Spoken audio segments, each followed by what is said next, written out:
orang itu cara berpikir nuruti nafsu, itu yang bahaya. Makanya Quran ngeritik ara'aita man ittakhadha ilahahu hawa. Orang yang cara berpikir itu nuruti hawa nafsu. Kalau zaman Nabi, zaman sahabat, zaman ulama, itu enggak seperti itu. Sehingga cara berpikir itu mudah. Makanya kata Nabi, absyiru ya ma'sarul muslimin, kata. Kamu harus senang ya ma'sarul muslimin. Allah sekarang buka pintu langit yang sebelumnya enggak pernah dibuka. Dan Allah yubahi bikum malaikatah. Dan Allah membanggakan kamu kepada para malaikat. Kenapa? Umatnya Muhammad, umatnya Rasulullah Muhammad SAW, itu kalau sampean kepengen mati setiap saat itu baik, itu resepnya gampang kata Nabi. Addu faridotan wantadzoru ukhra. Jadi Allah memberitahu, ya Muhammad, umatmu ini luar biasa. Jadi misalnya tadi kita sholat subuh, ditanya, Bahak kamu sekarang ngapain? Nunggu sholat duhur ya. Setelah sholat duhur ditanya lagi nunggu apa asar. Sehingga faman kanat hijratuhu ila Allah wa rasulih fa hijratuhu ila Allah. Jadi kalau ya sudah ini tak ijazahkan. Kalau setelah sholat subuh nunggu apa? Duhur. Setelah duhur nunggu. Sehingga ketika kita mati itu statusnya penunggu sholat. Tapi kamu kan enggak miskin. Kenapa? Penunggu kaya. Ya itu enggak masuk surga itu. Penunggu kemapanan. Berarti kan menunggu sesuatu yang seleranya nafsu.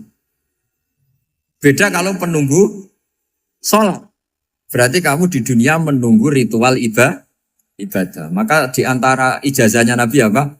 Addu faridotan wantadzoru ukhra. Melakukan satu fardu. Kemudian kita menunggu tugas berikutnya. Jadi niati saja setelah subuh nunggu apa? Duhur. Setelah duhur, meskipun kita di perapatan. Apa? Nunggu asar. Ya. Tapi ya asar betul. Jangan nunggu tok pas asar. Enggak. Jadi sebetulnya umat ini gampang sekali.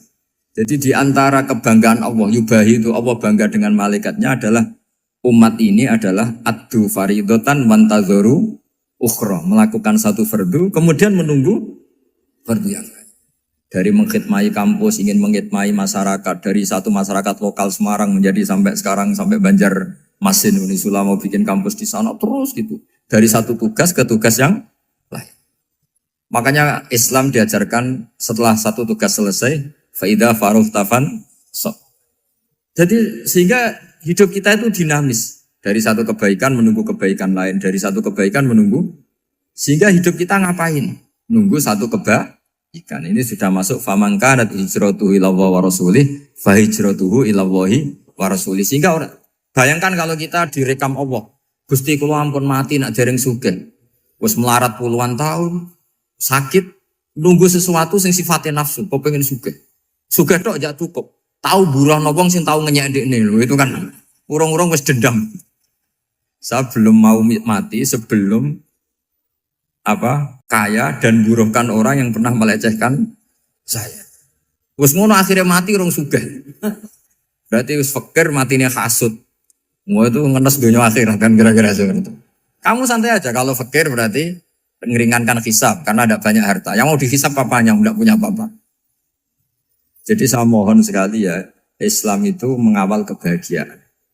Sebab itu sampai bahagia itu menjadi perintah Islam. Qul bi fadlillah wa bi rahmati fa bidzalika falyafrahu. Karena dengan bahagia bitaat diharapkan orang Islam itu tidak bahagia atau cari kesenangan lewat jalur maksiat. Sehingga ciri utama wali apa? Ala inna awliya Allahi la khaufun alaihim walahum yahzan.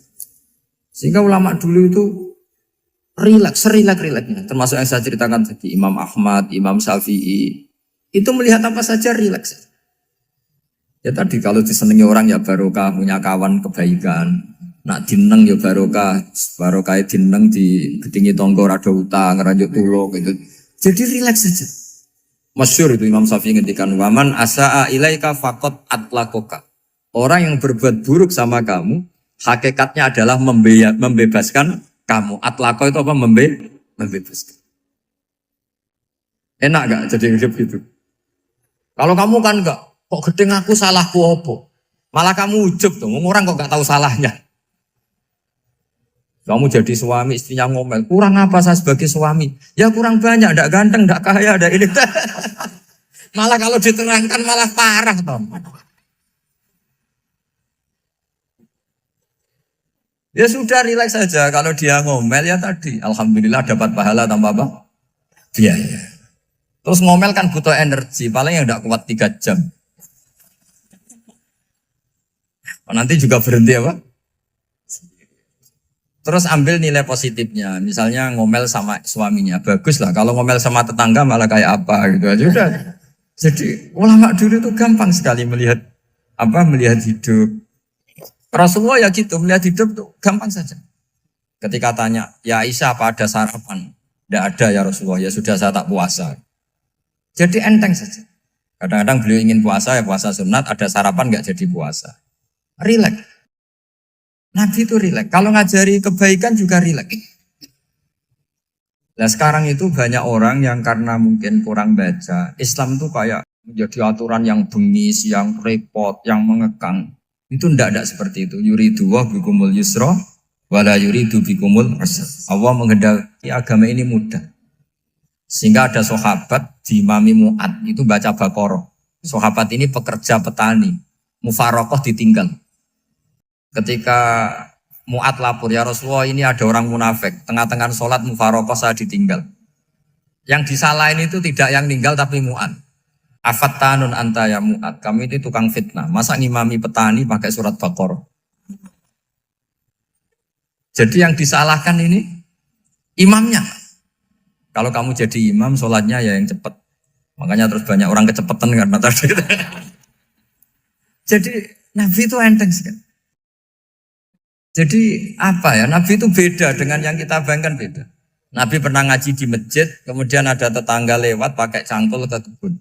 Semua sahabat gerutu. Ini orang tidak benar, ada Nabi ngaji ditinggal saja ke kebun, tidak ikut ngaji.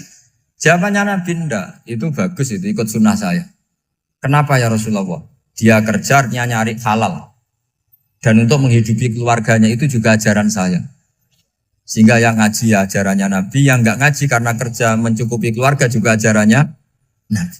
Segampang ini. Oh, kalau kayaknya kamu kan, wes gak roh akhlak kan gitu. Nabi rileks saja Nabi. Sampai bisa lihat itu di bab Fadhailul Kasbi.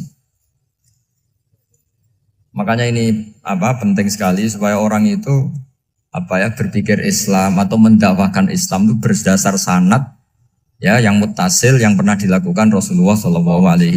Sesuatu yang dilarang Allah itu pasti madharat.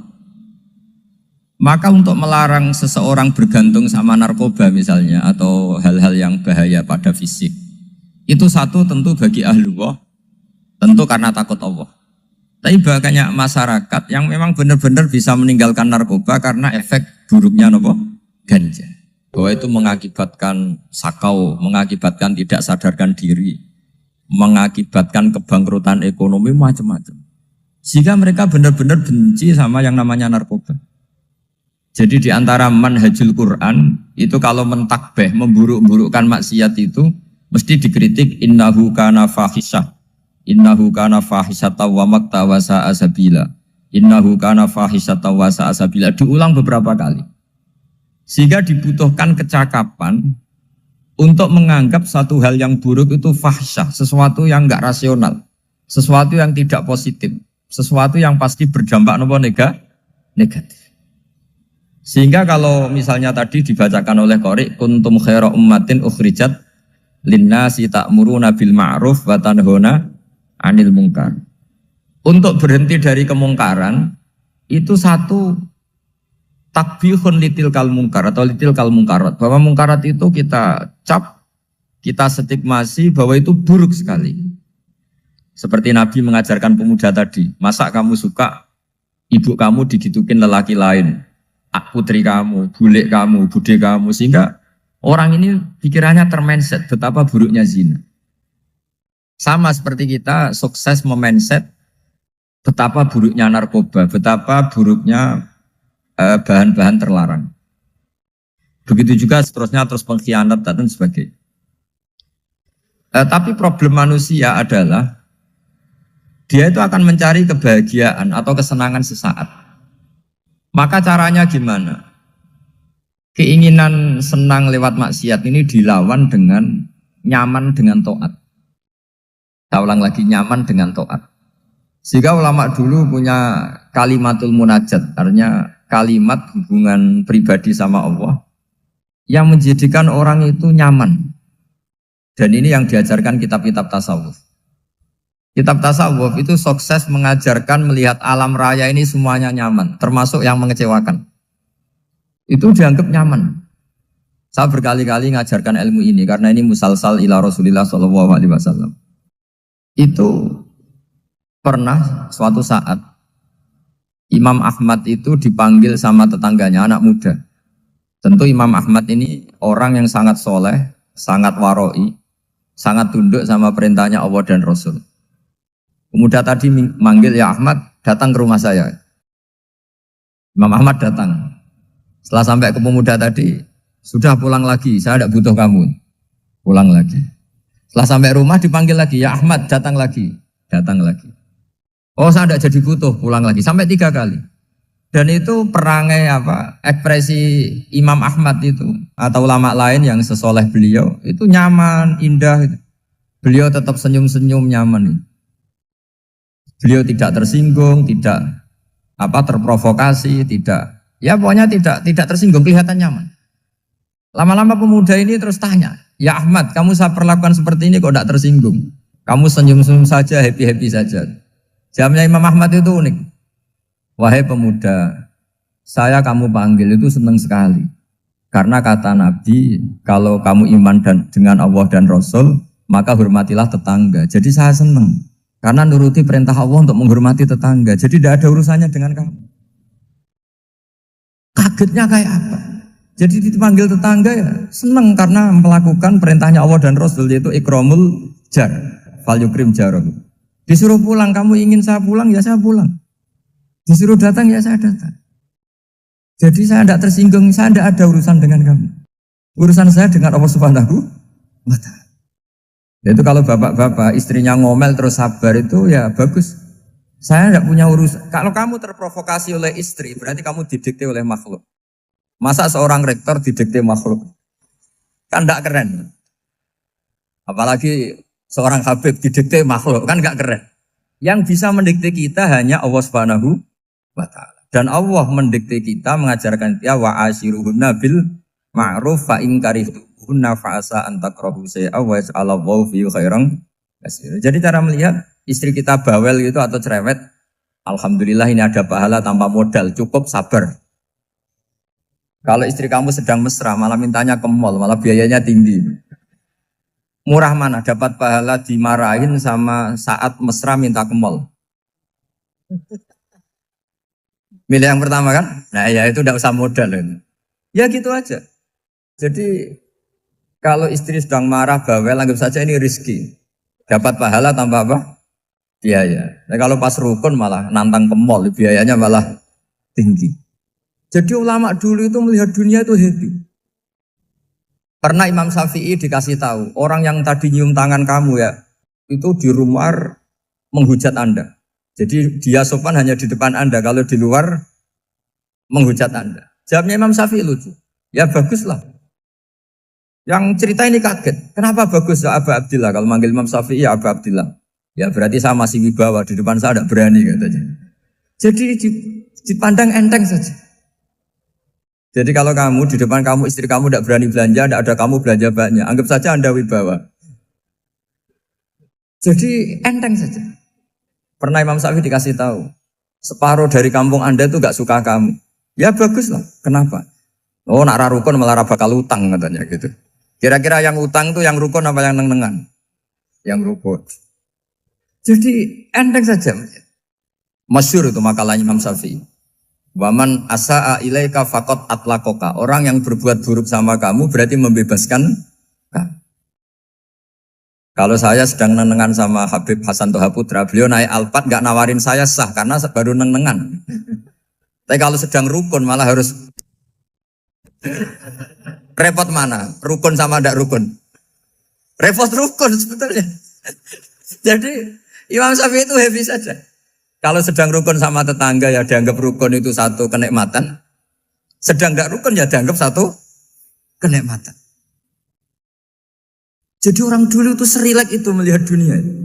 Kalau kita kan enggak, ego. Wah saya ini suami kok dimarahin istri.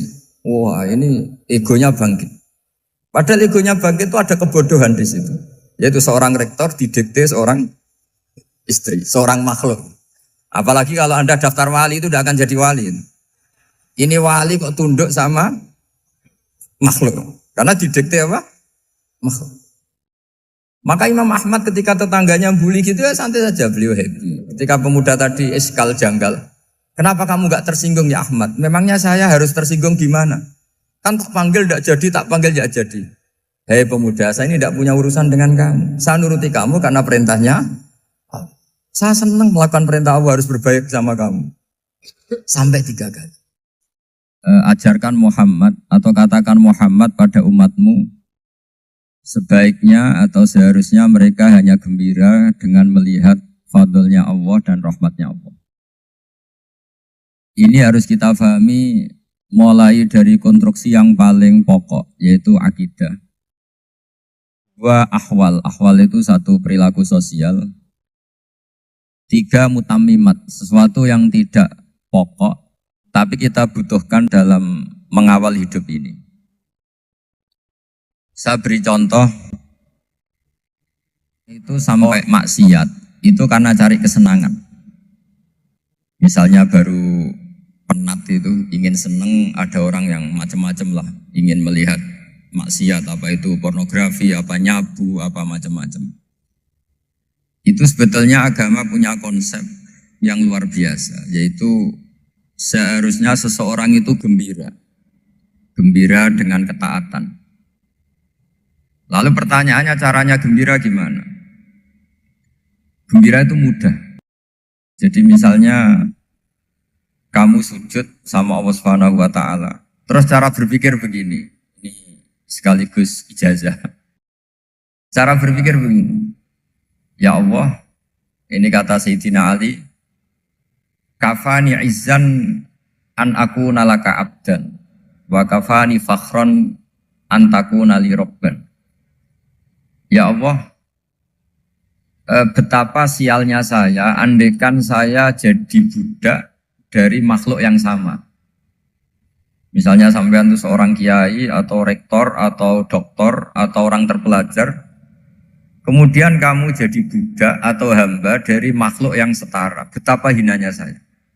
Maka kata Sayyidina Ali, ya Allah saya ini cukup bahagia, cukup bangga karena jadi budak, jadi hamba dari zat yang super atau yang maha super. Jadi kok Allah Subhanahu wa ta'ala. Sehingga ada kebahagiaan yang luar biasa karena menjadi hambanya Allah Subhanahu wa ta'ala. Setelah bangga dengan jadi hambanya Allah, maka kita akan malu. Malu misalnya kok saya bahagia itu nunggu melihat pornografi, melihat maksiat. Itu terus menjadi malu. Kenapa saya bisa didikte oleh hal-hal seremeh itu? Ya, kita malu karena didikte oleh hal-hal yang seremeh itu. Karena kita didikte oleh nafsu. Jadi izzatun nafsi, satu harga diri seseorang itu harus dihidupkan untuk hanya tunduk kepada Allah Subhanahu wa ta'ala. Sehingga Nabi itu melatih satu logika tarkul ma'asi. Nabi itu dulu ketika ada seorang pemuda yang ya karena mungkin pemuda ya, dia itu mau masuk Islam, tapi uniknya kata pemuda tadi, saya masuk Islam tapi asal dibolehkan bebas zina. Jadi ini agak sableng gitu. Jadi mau masuk Islam syaratnya dibolehkan apa? Zina atau free sex gitu. Karena orangnya agak hiper. Itu Nabi tidak langsung mengancam dengan neraka enggak. Ketika mau pamit gitu semua sahabat melarang. Mah itu jangan, kamu jangan suan Nabi, itu permintaan yang nggak masuk akal.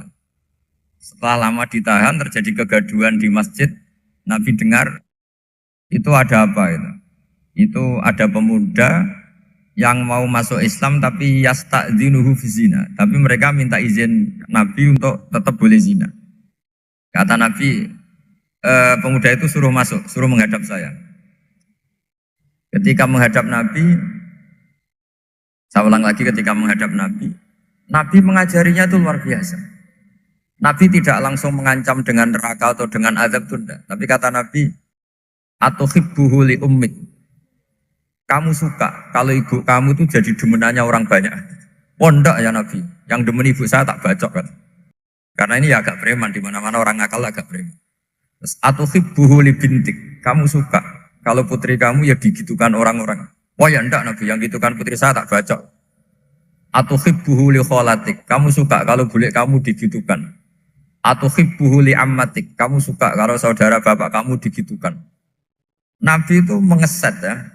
Cara sekarang itu cuci otak mungkin. Nabi itu meluruskan otaknya anak muda itu. Betapa buruknya zina. Cara bahasa Arab ditakbih. Betapa buruknya zina. Kamu suka kalau korbannya ibu kamu, putri kamu, bude kamu, bule kamu. Sehingga orang itu matur ya hasbuka ya Rasulullah, ini sudah cukup. Saya tidak pernah melihat sesuatu seburuk zina. Jadi fa'al qawwa fi qalbihi bughda zina. Kemudian Allah meletakkan di hatinya, menanamkan benci zina. Sehingga akhirnya pemuda tadi menjadi iffah, menjadi menghindari zina. Artinya begini ya, ini mungkin yang lolos dari para kita sebagai dai, kita tidak belajar banyak tarbiyahnya Rasulullah Shallallahu Alaihi Wasallam. Jadi kalau kita benci maksiat, itu jangan hanya ditakhzir, ditakutkan neraka itu enggak. Jangan hanya itu, tapi di logika. Jadi kalau kita menghindari maksiat, itu selain karena takut azab, itu ada logika, ada rangkaian pikiran yang menjadikan kita anti satu perbuatan apa maksiat. Jadi misalnya gini ya, kira-kira ginilah kalau contoh gampang itu. Ada orang gitu ya, nyanyi dengan pakaian yang mungkin pornografi gitu. Mungkin pemuda-pemuda ingin melihat itu, tapi bisa diobati gini. Kok enak dekne mergawe kok tak bayari, aku kehilangan duit. Meskipun dengan logika yang agak serampangan, yang penting menjadi kita ini punya harga diri untuk tidak tergantung hal-hal seperti itu. Sehingga Nabi itu cara menggambarkan tadi mulai atuhibbuhu li ummik, kalau ibu kamu jadi demenannya orang lain. Pemuda tadi bilang yang demen ibu saya mau saya bunuh. Ditambah lagi atuhibbuhu li bintik. Bagaimana kalau korbannya putri kamu, bule kamu, bude kamu. Sehingga terus si pemuda tadi betapa buruknya zina. Betapa murahnya zina. Akhirnya pemuda tadi al-qawwa fi qalbi bughda zina. Terus kemudian pemuda tadi itu sangat membenci dengan apa? Berzina. Nah, pikiran-pikiran seperti ini harus kita tanamkan. Harus kita tanamkan supaya orang itu benci melakukan maksiat. Karena satu memang takut sukhtuwah, takut dibendu Allah atau dibenci Allah. Dua, memang logika kita mengarahkan tidak maksiat. Saya beri contoh ya, betapa pentingnya mindset ya, cara berpikir. Orang itu menjadi kikir itu karena nganggap hidup itu lama dan uang itu penting. Kalau zaman Nabi itu sederhana kalau melihat hidup ini. Pernah suatu saat Nabi itu punya jatah makan. Karena Nabi itu hidupnya juga pas-pasan. Jadi Nabi itu unik. Beliau di satu sisi kaya raya, bisa ngurmat Abu Hurairah, Ammar, Suhaib. Ashabu Sufa itu dirawat Nabi semua. Itu kan kaya, bisa ngerawat sekian orang. Tapi di sisi yang lain untuk pribadinya beliau miskin. Kadang nggak bisa makan hari itu. Tapi di saat yang sama bisa merawat Ahlus Sufa. Jadi keliru kalau orang hanya cerita Nabi itu miskin, untuk makan dirinya aja susah. Itu keliru. Kelirunya kalau tidak diteruskan, tapi Nabi mampu menghidupi Ahlus Sufa. Singkat cerita jatah makannya Nabi itu dikasihkan orang ketika Nabi tanya, ya Aisyah, makanan jatah saya di mana? Oh ya Rasulullah, tadi ada orang minta tak kasihkan, maka makanan itu habis. Apa kata Nabi? Kamu salah Aisyah. Yang kamu kasihkan itu justru yang masih. Ya, yang kamu kasihkan itu justru yang masih. Sehingga Nabi menganggap, makanya Nabi terus ngendikan. Ya kalau mukhatabnya lelaki ya kira-kira begini. Wahal laka min malika illa ma akalta fa'afnaita walabista fa'ablaita. Terus hanya watasaddaqta fa'abqaita kata Nabi. Harta kamu ya kamu makan kemudian ke WC jadi kotoran atau punya pakaian mewah nanti rusak. Watasaddaqta fa'abqaita. Ada yang kamu sedekahkan yaitu yang abadi sampai akhir. Sehingga banyak pengusaha yang mencintai saya setelah tak ajari hadis itu. Misalnya punya uang 1 miliar karena dia spekulan atau pedagang rawan bangkrut, disedekahkan ke masjid 50 juta, yaitu yang abadi. Jadi kalau suatu saat bangkrut, dia masih punya uang 50 juta di akhirat. Jadi Nabi itu mengajari sedekah itu apa? Ya sedekah itu pengabadian uang. Kalau kita kan enggak, bilang sedekah itu nguras uang. Itu pikirannya setan, dan pikirannya orang Islam. Itu cara berpikir setan, bukan cara berpikir umat apa?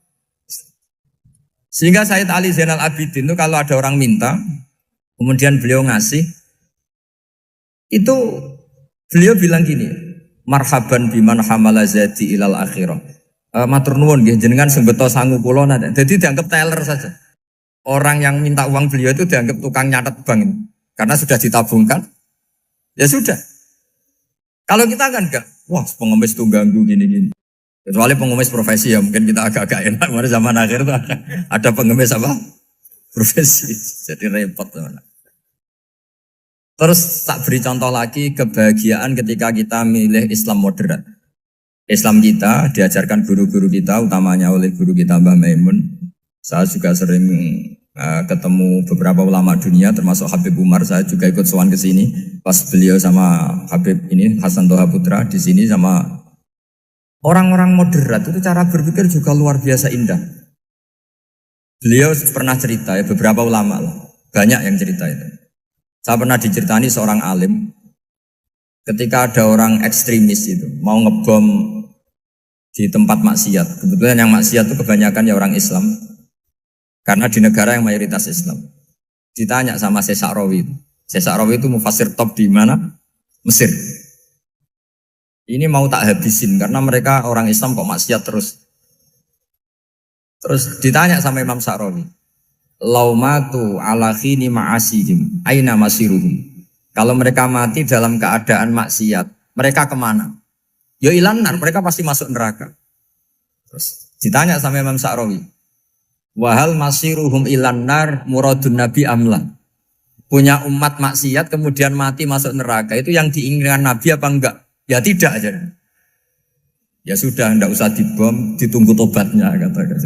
Karena kalau mati dalam keadaan itu ke neraka dan itu tidak yang diinginkan Rasulullah Sallallahu Alaihi Wasallam. Terus ekstremis ini menjadi tobat, tidak berpikir ekstremis Mas.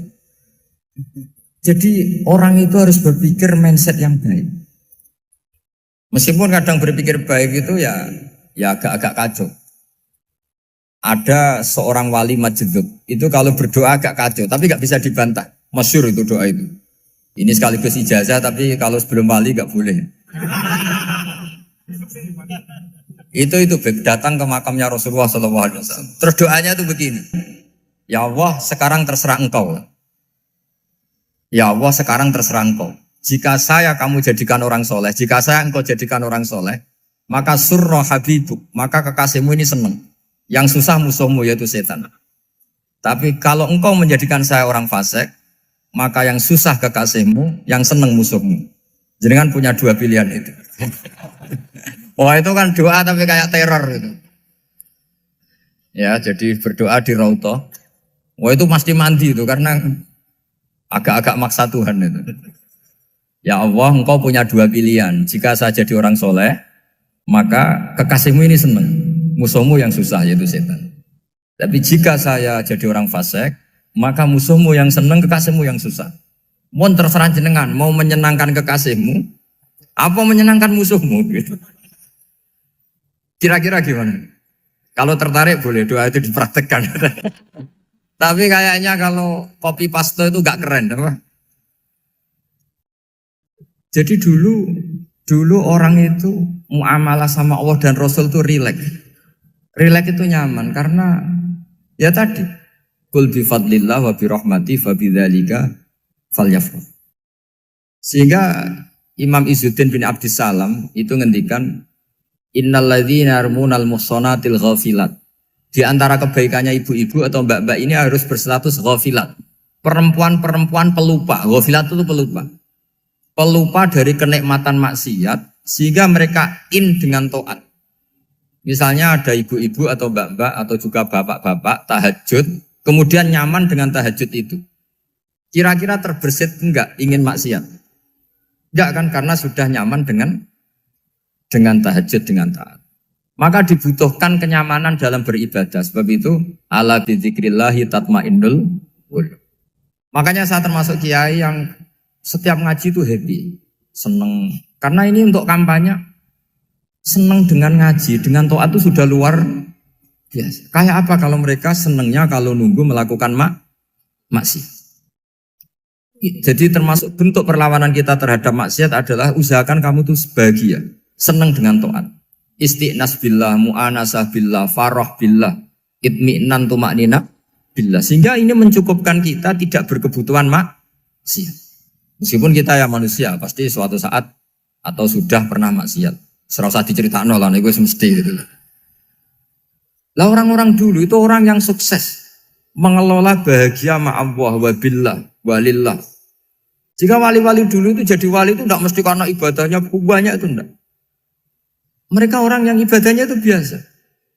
Biasa-biasa sekali. Ulama-ulama dulu ibadahnya biasa sekali. Tapi qulubuhum ma'allah, hatinya itu ma'allah. Itu ada seorang wali, itu jadi wali, Umar bin Abdul Aziz, yang dikenal khamisul khulafa. Khamisul khulafa. Di luar khulafa ar-rasyidin 4, di antara yang soleh adalah siapa? Umar bin Abdul Aziz. Itu ketika mau meninggal, itu senangnya bukan main. Itu semuanya nangis, beliau senang. Terus tanya, kenapa kamu senang? Memangnya saya kalau mati itu kemana aja? Ila khairi madhubin ilah, ke zat terbaik. Dibang urip mbek kowe bulet atau mbek arhamur rahimin gitu. Yaitu Allah Subhanahu. Jalaluddin Ar-Rumi ketika mau meninggal itu muridnya nangis semua, beliau marah. Kamu harusnya pesta karena saya mau ketemu kekasih saya, malah kamu tangisi, goblok sekali kamu katanya. Jadi orang-orang dulu itu luar biasa.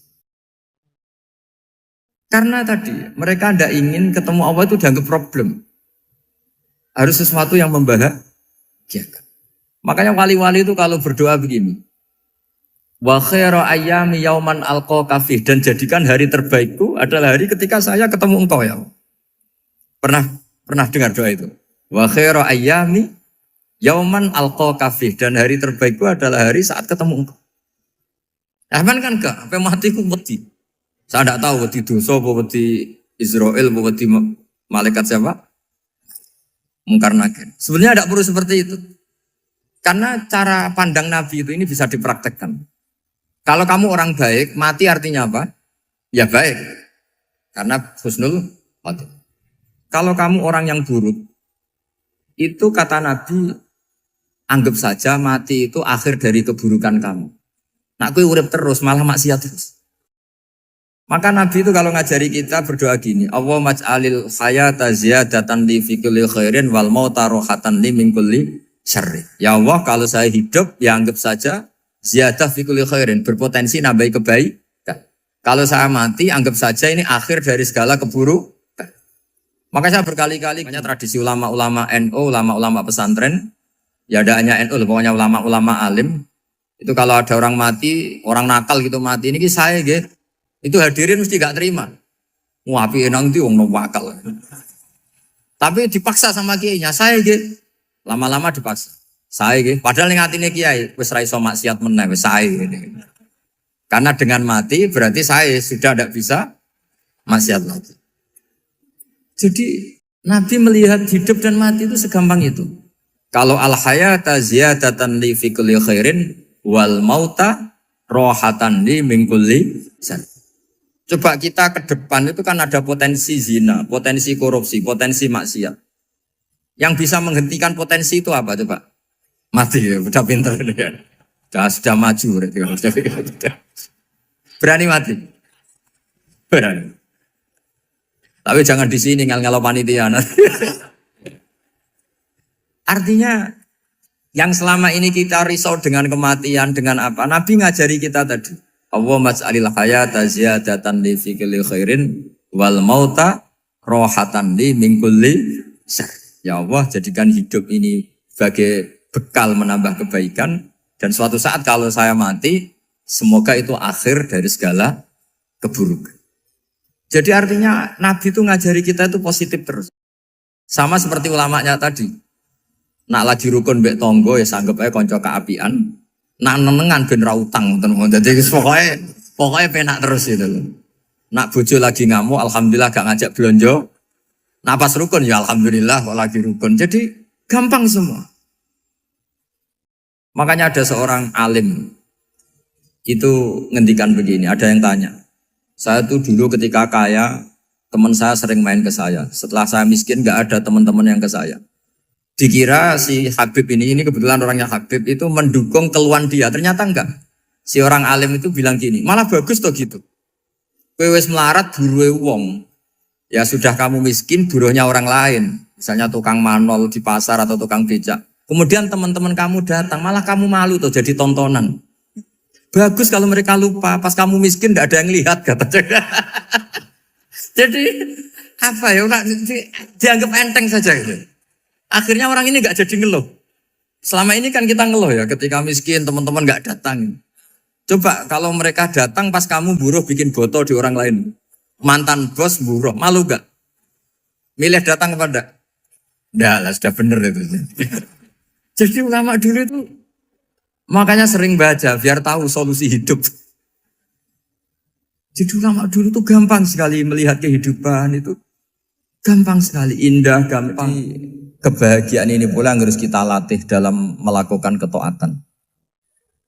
Tapi memang obsesi saya terbesar atau cita-cita saya terbesar memang setiap ngaji saya ingin orang mukmin semuanya itu bahagia. Dengan bahagia itu mereka tidak neko-neko ingin mencari kebahagiaan lewat jalur apa maksiat. Sehingga dalam konstitusi ulama yang ditulis di kitab-kitab usul fikih, dan itu kitab yang saya kaji, selalu saya kaji, itu membela-bela sesuatu yang mubah itu sampai luar biasa. Karena melihat mubah itu, misalnya Anda tidur itu berstatus mubah. Anda bermain catur berstatus mubah. Anda rileks sama teman jagongan semalam dengan teman rektor atau dosen atau yayasan itu, melihatnya bukan mubah, tapi tarkul maksiyah. Misalnya saya semalaman asik musamaroh itu jagongan malam sama Habib Toha Al-Munawwar. Itu awang hitungnya bukan, wah ini jagongan ngalor ngidul tidak penting tuh enggak. Malam itu bahak tidak ke dugem, tidak ke tempat maksiat. Sehingga ada ulama yang mengatakan mubah itu enggak ada. Saya ulang lagi, mubah itu enggak ada. Kan umumnya ulama bagikan wajib, ya kan, haram itu. Terus diantaranya mubah, sunat, makruh. Ada ulama yang mengatakan mubah itu enggak ada. Kenapa? Logikanya begini, itsma min mubahin illa wa yatahaqqaqu bihi tarku haramimma.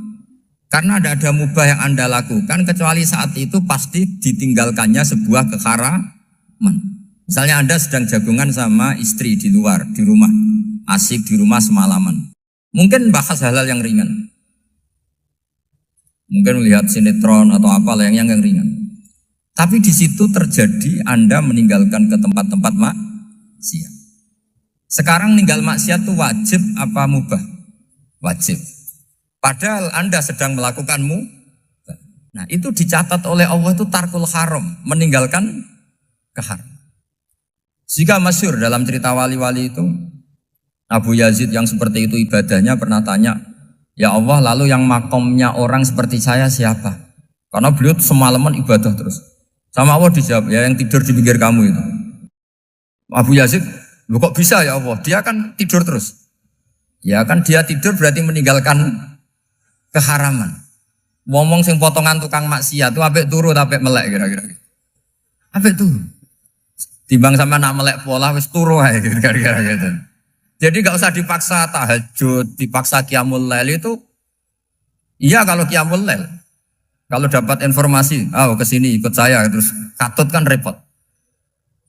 Jadi perlawanan terhadap maksiat itu sebetulnya gampang dalam Islam karena tadi nggak ada sesuatu yang mubah kecuali saat dilakukan berakibat meninggalkan keharaman. Mudah sekali. Jika banyak orang jadi wali itu karena melakukan mubah. Itu ada orang jadi wali itu karena sering makan. Ya makan-makan biasa itu. Karena ketika makan ya Allah betapa doifnya saya. Katanya saya presiden, katanya saya rektor, saya kiai. Ternyata kalau nggak makan tuh lemes. Apa hebatnya makhluk yang bergantung makhluk yang lain, yaitu makanan. Nah karena seperti itu terus dia al-laja'illallah, terus dia sungkeman ning Allah. Betapa lemahnya saya. Sebab itu ketika Quran mengkritik dan dengan tanda kutip kemungkinan Tuhannya Isa bin Maryam, itu ngeritiknya sederhana Quran itu. Mal masih ibnu Maryam illa rasul qad khalas min qablihir rusul wa ummuhu siddiqah kana yaqulanit ta'am. Isa itu tidak Tuhan, wong dia makan. Kamu kebayang enggak misalnya punya Tuhan, wah tadi Tuhan mampir ke rumah saya, dia lemes. Setelah tak kasih makan sehat lagi gitu. Itu kan enggak kebayang. Tapi Tuhan marung di rumah saya, lemes tak gratisin, kayaknya enggak punya uang gitu. Setelah makan wah gairah lagi. Kebayang enggak punya Tuhan seperti itu. Sehingga Quran kalau gojlok sederhana, karena yakulanit tuh. Sehingga wali-wali itu kalau makan tuh sadar lemahnya dirinya, betapa dirinya tergantung makanan. Sesuatu yang tergantung itu artinya tidak hebat, tidak Tuhan. Jadi untuk menjadi wali, untuk menjadi dapat ridhonya Allah itu sebenarnya sederhana. Termasuk ada cara jadi wali yang agak kacau, tapi ini ya benar, asal niatnya benar. Misalnya Unisula besar, ya kurang besar lagi. Kita sudah punya uang, kurang banyak uang lagi. Itu Nabi Ayub, itu kan seorang nabi. Pernah diuji, oh ini ada di Sahih Bukhari. Nanti kamu tanya, hadisnya Sahih enggak? Ini ada di Sahih Bukhari. Kadang orang kota itu aneh. Enggak ahli hadis tapi tanya, Sahih enggak? Padahal andekan dibodoni Sahih, ya ngandel saja. Jadi kadang ya aneh. Oh enggak tahu kok tanya. Itu Nabi Ayub itu sudah kaya, pas itu sudah kaya. Bukan cerita yang masih miskin, memang sudah kaya.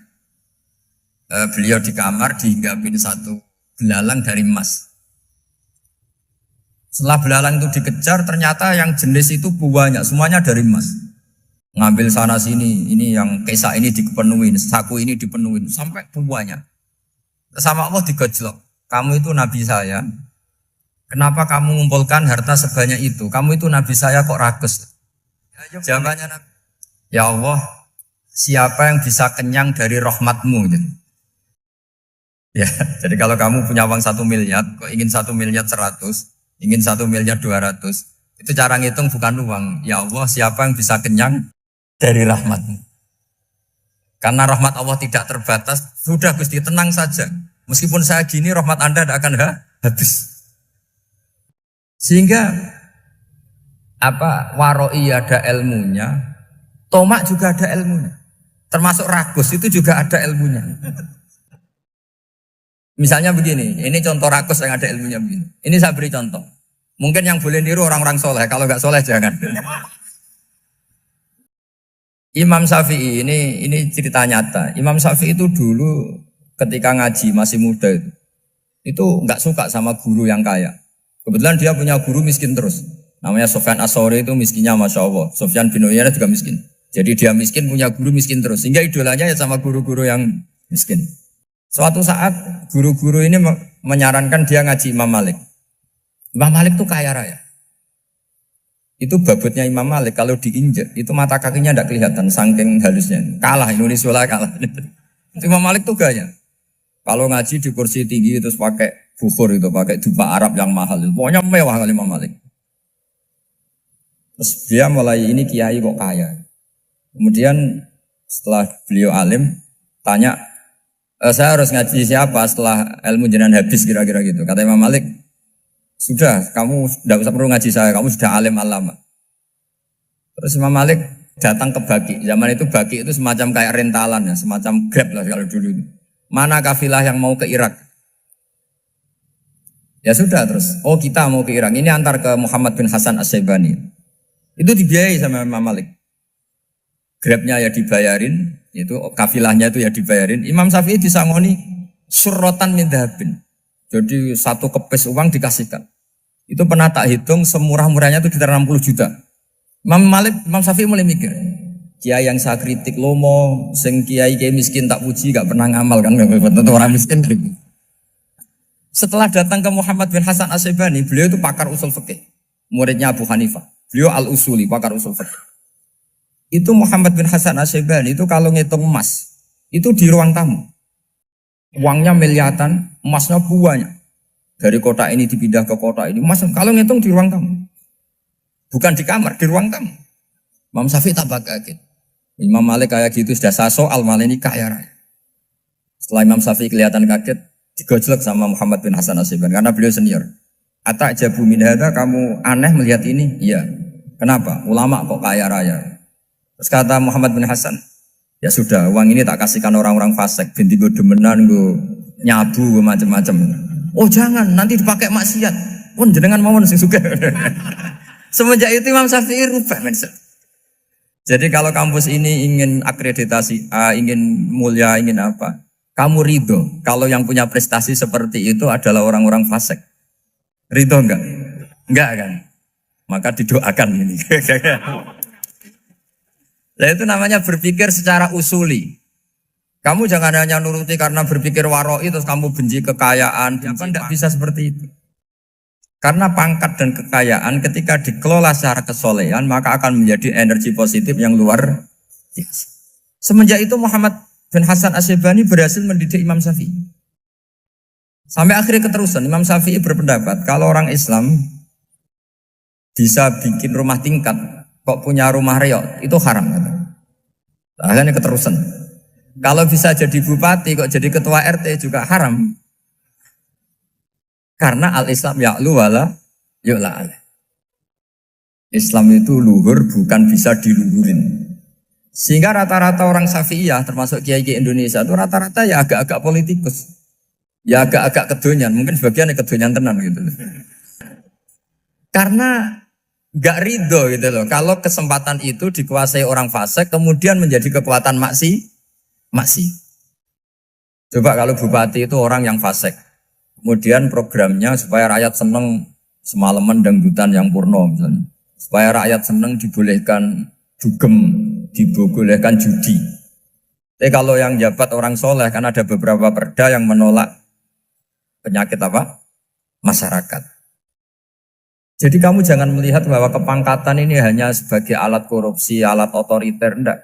Asal kena orang soleh, maka ini menjadi energi kesolehan atau energi positif. Sebab itu ketika Allah muji para nabi yang soleh, diantaranya disifati apa? Faqad ataina ala Ibrahim al-kitab wal hikmata, terus ayat wa atainahum mulkan azim. Dan Nabi Ibrahim dan keluarganya tak kasih kerajaan yang besar. Nah sekarang masih banyak orang yang cara pandang ngapain bikin unisula yang megah, ngapain berambisi punya akreditasi A dan sebagainya. Menyoal seperti itu salah secara usul fikih. Karena secara usul fikih kesempatan yang baik tentu harus diperjuangkan oleh orang-orang yang soleh. Karena ini supaya jadi otoritas yang positif. Itu dulu ada latihannya. Jadi orang dulu itu gampang sekali ketika milih miskin ditanya, kenapa miskin? Saya ingin hisab saya ringan. Tapi ketika mereka kaya, yang soleh, supaya harta ini tidak dipakai orang yang nanti dipakai maksiat. Kita misalnya orang soleh mau pangkat, karena kita ada ridho, kepangkatan itu dipegang orang maksiat, kemudian menjadi energi maksiat. Begitu juga seterusnya. Maka ulama dulu itu rileks. Sampai Nawawi Al-Bantani itu nanti bisa dicek di tafsir Qul hal yastawil ladzina ya'lamuna wal ladzina la ya'lamun. Beliau muji-muji ulama. Kemudian ada seorang yang agak hasut mungkin. Tanya begini. Hebatnya ulama itu begini-begini. Terus ditanya, tapi kenapa kita sering melihat ulama ngantri proposal di rumahnya bupati kan? Sementara bupati enggak pernah datang ke ulama ngaji ihya. Jawabannya Imam Nawawi itu unik. Ya karena ulama itu tahu gunanya uang, sehingga nyari uang untuk pondok, untuk masjid. Sementara bupatinya tidak tahu gunanya ilmu, maka tidak pernah ngaji. Jadi ya ringan saja. Jadi ya sudah seperti itu. Jadi kalau ada ulama kedonyan, anggap saja karena tahu gunanya uang. Jadi kenapa ulama ngantri di kabupaten, bukan bupati ngantri di ulama? Jawabannya karena ulama tahu gunanya uang, sementara bupatinya nggak tahu gunanya ilmu. Kira-kira gitu lah. Ada ustadz tidak ganteng, kesensem rondo cantik, karena tahu gunanya ustadz itu. Artinya tahu gunanya kalau saya nikah nanti punya anak jadi gus, kan dia kiai gitu. Tapi rondone raro gunane dia karena miskin gitu. Jadi ulama dulu itu rileks. Rileks menafsirkan apa saja itu rileks, termasuk saat terpojok. Itu rileks. Karena semuanya dianalisis pakai ilmu. Sehingga ciri utama wali itu apa? Ala inna awliya Allahi la khaufun alaihim walahum yahzanun. Enggak ada rasa takut, enggak ada rasa gampang. Karena melihat sesuatu itu gampang saja. Seorang lagi melihat sesuatu itu gampang saja, ringan. Oke, semoga barokah. Assalamualaikum warahmatullahi wabarakatuh.